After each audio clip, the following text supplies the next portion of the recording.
Hola, mi nombre es Luis Torrealba, soy estudiante de Ciencias Políticas de la Universidad Fermín Toro y hoy en la clase de Introducción al Estudio de las Relaciones Internacionales vamos a analizar un periodo importante para la construcción de las relaciones internacionales de Venezuela. Hablamos de la década de 1959 a 1969, es decir, los periodos de gobierno de Rómulo Betancourt y Raúl Leoni.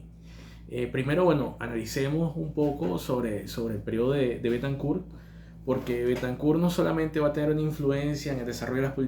la política exterior venezolana, sino que esa política exterior, esa forma de ver en la política exterior, la va a esparcir por gran parte del continente americano y especialmente va a influir mucho en la OEA, en la forma en que la OEA también va a percibir la forma de llevar adelante las relaciones internacionales. ¿Por qué hablo de esto? Porque Betancourt pues, es el que crea la teoría que lleva su nombre, la doctrina que lleva su nombre, la doctrina Betancourt, en la cual consiste en que no se debe reconocer ningún país que no tenga un origen democrático, es decir, no se deben reconocer las dictaduras ni ningún país, como he dicho, que no tenga un origen en lo que se concibe como democracia, en lo que en ese momento se entiende como democracia. La idea de Betancourt pues, era esparcir este sistema como, o sea, en todos los países como el mejor sistema conocido en ese momento y bueno, va a tener una importancia trascendental en ese periodo, como he dicho, lo va a asumir incluso la OEA como una doctrina. También hay que entender que en este periodo se empieza a institucionalizar la política en Venezuela y obviamente la política exterior venezolana. Las instituciones van a empezar a crearse, a institucionalizarse la forma en que se hacen las cosas. Pero obviamente era un periodo convulso, estábamos en plena Guerra Fría, eh, y bueno, a Betancourt le va a tocar moverse entre dos agentes peligrosos en ese momento para el proceso de democratización de Venezuela. Primero, el gobierno de Fidel Castro, que intervenía a través de guerrillas, y bueno, Fidel Castro como agente de la Unión Soviética,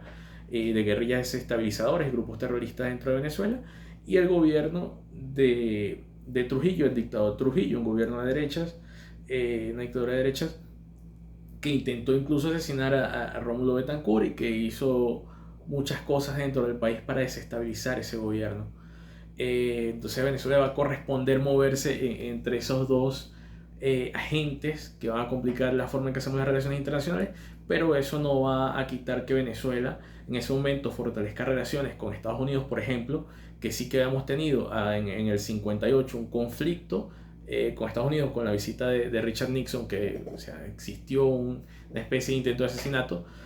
Aquí se va a pasar la página con la llegada del presidente Kennedy, la visita del presidente Kennedy a Venezuela y ese establecimiento de lazos de Venezuela y Estados Unidos y de Venezuela como puerta de Sudamérica y como país estratégico con la producción de petróleo.